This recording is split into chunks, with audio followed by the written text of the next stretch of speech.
శుభమస్తు కార్యక్రమంలో గృహబలం అంశానికి స్వాగతం.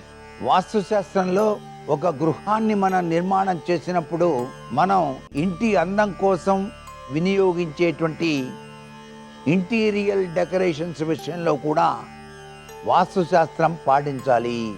ఇష్టం వచ్చినట్టుగా మీరు ఇంటీరియర్ డెకరేషన్స్ చేయకూడదు. లోపల హాలులో మీరు చక్కటి విశేషకరమైన ప్రభావం వచ్చేటట్టుగా నిర్మాణాత్మకమైనటువంటి ప్రభావాల్ని చూపించినప్పుడు అక్కడ కోణ వికిరణాలు ఉండకూడదు. అన్నీ కూడాను దీర్ఘ చతుస్రాకారం లేక చతురస్రాకారంగా ఉండాలి తప్ప గుండ్రంగాను కొన్ని సింబల్స్లోనూ అలా అమర్చేటువంటి తీరుతెన్నులు పనికిరావు.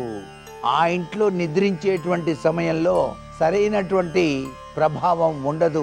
ఆ విధంగా చేసినట్లయితే ఎప్పుడైనా సరే కొలతలన్నీ కూడాను సానుకూలంగా ఉండాలి తప్ప కోణ వికిరణంతో నిర్మాణం చేయకూడదు ఇంటిని డెకరేషన్ చేసేటువంటి విషయంలో. అలాగే ఇంటి కప్పు భాగం గురించి కూడాను చాలా జాగ్రత్తగా వాస్తుశాస్త్రాన్ని పరిగణలోకి తీసుకోవాలి.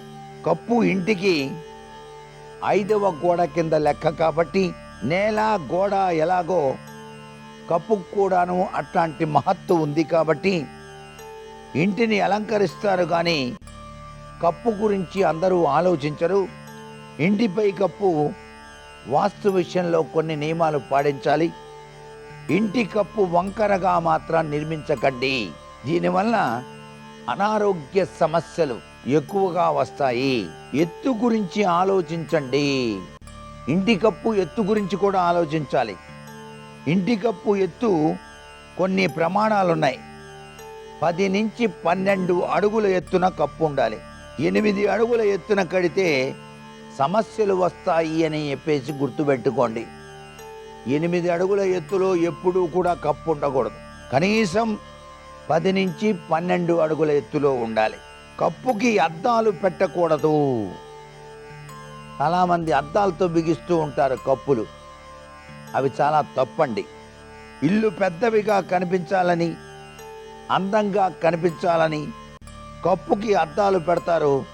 అలా చేస్తే వంకర ఆలోచనలు వస్తాయి ఇంటి యజమానికి.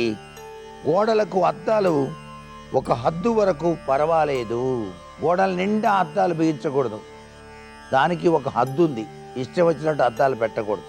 కప్పుకి స్కైలైట్ పెట్టాలి. అందంగా ఉంటుంది. జీవితంలో ఎన్నో అవకాశాలు వస్తాయి.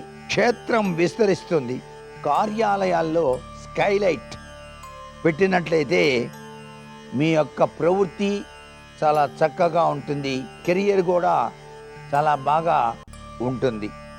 పడక గదిలో మంచం పైన స్కైలైట్ పెట్టవద్దు. దీనివల్ల నకారాత్మక శక్తి వచ్చి తీరుతుంది.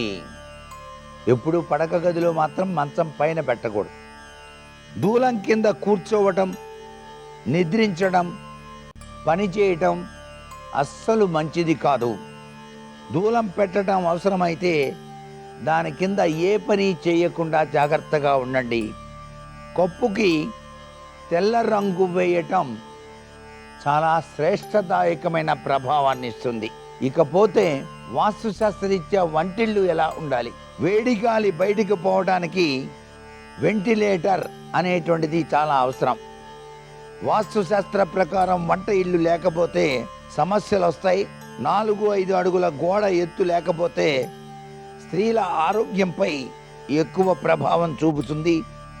వంటింటిని ఆనుకొని నీటి పారుదల అనేది ఉండకూడదు. బోరు, బాత్రూమ్ అనేటువంటివి ఉండకూడదు. వంట సామాను శుభ్రం చేసుకునేటువంటి వాషింగ్ స్పేస్ మాత్రం ఉండి తీరాలి. వంటగది దక్షిణ తూర్పు మూలల్లో ఆగ్నేయ కోణంలో ఉండటం చాలా మంచిది. ఇక్కడ వంటిల్లు కట్టుకునే వీలు లేకపోతే ఉత్తర పశ్చిమ మూల వాయువ్య కోణంలో ఏర్పాటు చేసుకోవచ్చు. వంటింట్లో ముఖ్యమైన వంటి భాగం ప్లాట్ఫామ్ ఎప్పుడూ తూర్పున ఉండాలి.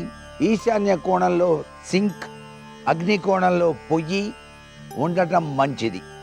వంటగదికి దక్షిణంలో ఎప్పుడు కిటికీ గుమ్మం ఉండకూడదు. వంటింటికి తూర్పు వైపున కిటికీ ఉండాలి. వంటింటి గదికి రంగులు వేసేటప్పుడు జాగ్రత్తగా ఆలోచించి వేయండి. గోడలకి రంగులు వేసేటప్పుడు అక్కడ తెలుపు లేక లైట్ ఎరుపు రంగు వేసుకోవచ్చు. వంటగది నేలపై ప్లాట్ఫామ్ మీద గ్రానైట్ అనేటువంటిది మాత్రం వేయకూడదు. అద్దం లాంటి వస్తువులు పెట్టకూడదు. దానివల్ల ఇంట్లో తగాదాలు వస్తాయి అని చెప్పేసి శాస్త్రం. ఇవన్నీ వంటింటి విషయంలో వాస్తుశాస్త్రంలో పాటించవలసినటువంటి నియమాలు. ఇవన్నీ కూడా ఎవరైతే పాటిస్తారో వారికి మంచి యోగవంతమైనటువంటి ప్రభావం, అదృష్టకరమైన జీవన విధానం కొనసాగుతుంది సుమా. మరికొన్ని ముఖ్య విషయాలు రేపటి శుభమస్తు కార్యక్రమంలోని గృహలంశలో తెలుసుకుందామా. సర్వే జనా సుఖినో భవంతు.